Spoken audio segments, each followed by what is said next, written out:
We summarize here the calculation or the steps that go into calculating the directional derivative. Again, derivative of a function in a direction specified by u at a point. With all those ingredients, we can talk about a slope in a meaningful way. We're going to write that we're going to write that direction as a unit vector, so with two components, but with the overall length of the vector being 1. So these numbers here are less than 1, or at worst equal to 1. And this works like a charm. We'll get some practice with it in a second.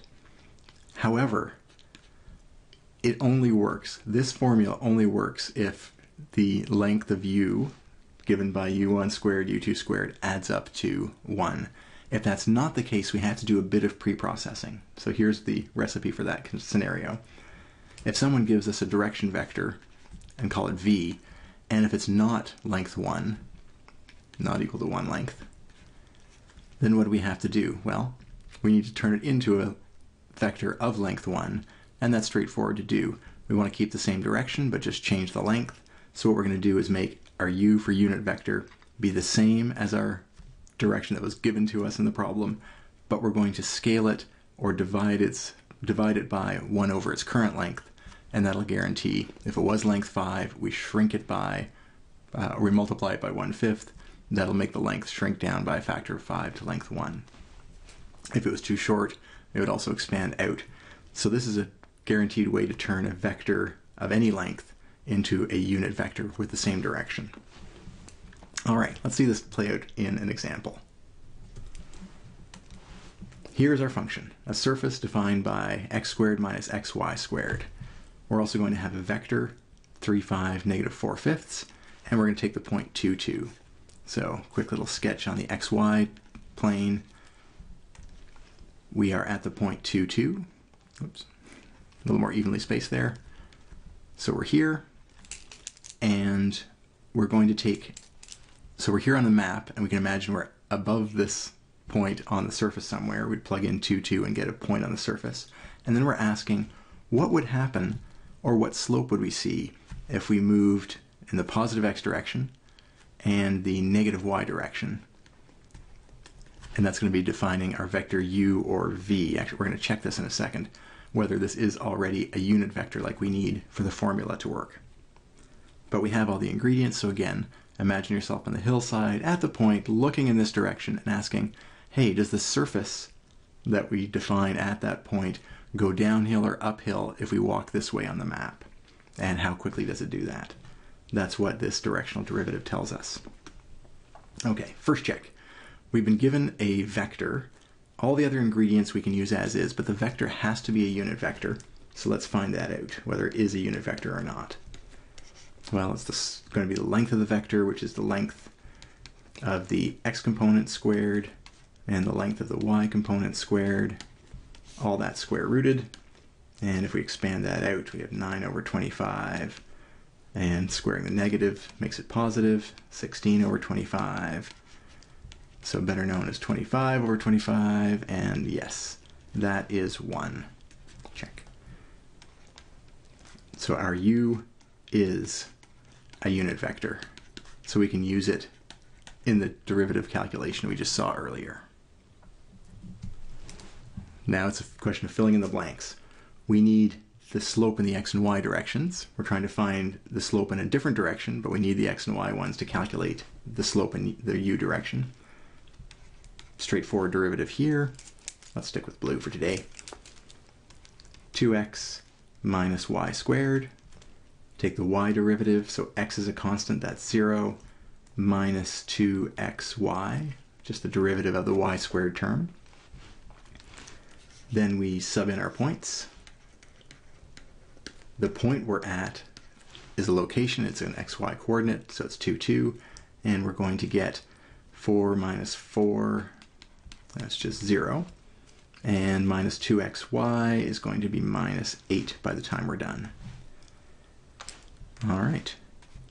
Then we have the two components of our direction vector.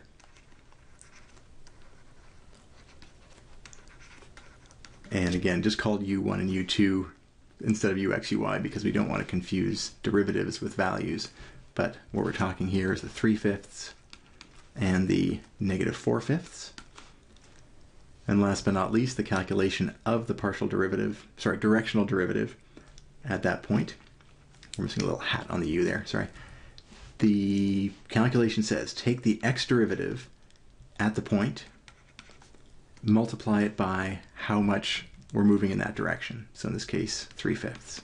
Let's do it in symbolics first. Plus, what's the slope of the surface in the y direction at the point we're interested in, and then how much are we moving in that direction, or are we moving backwards as we are in this case here in the y direction. We get a 0 times 3/5 plus a -8 times -4/5. Fantastic. And overall this turns into 32/5. All right. What does this value mean? If we take a small step in the direction of u from the point 2, 2, so this specific u vector from the point 2, 2, we'll see a slope, an uphill slope. And it's uphill because this value here was positive once we multiplied it out, of 32/5 or around 6. So this isn't what we'd see in every direction, but in this particular direction, if we spun and oriented our compass in this direction specified by u, we'd see a slope of 32/5. All right. Now we've done all this work developing all these intermediate values. Let's use it for one other thing before we finish this example. Let's compute the slope in the direction opposite of u. All right. What's the opposite direction of u? Well, that's -u, or the negative of 3/5 minus 4/5, or let's bring the negative inside, 3/5 and -3/5 and +4/5. And let's call this just minus u to make it clear here. F of 2, 2 again. So again, the slope of the function at this point going in the direction of -u now is going to be all the same.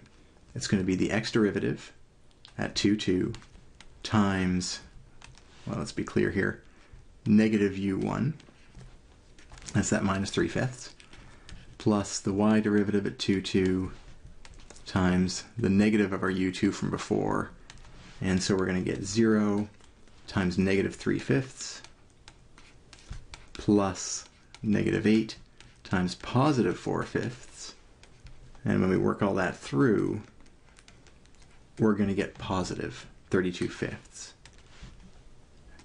What do we learn from this? Well, regardless of what these values were, what we essentially did is put a multiplier of -1 through this whole thing.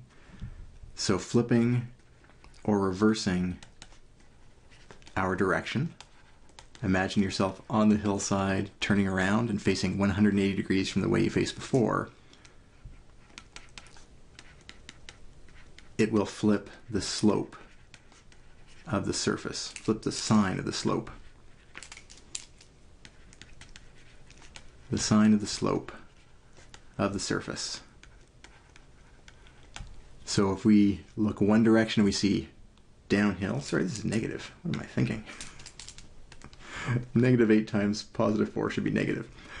Much better. This makes this case a lot more clear. When we flip or reverse our direction, so we go turn 180 degrees on our map, then the slope that we're going to see on the surface is going to be the same, 32/5. Go back a page, it was 32/5, but the sign has also flipped. So if we have downhill in one direction, we turn 180, we're going to see an uphill direction, at least for very, very small steps, which is all we're assuming here. We're talking about when we're talking about derivatives is very, very small steps.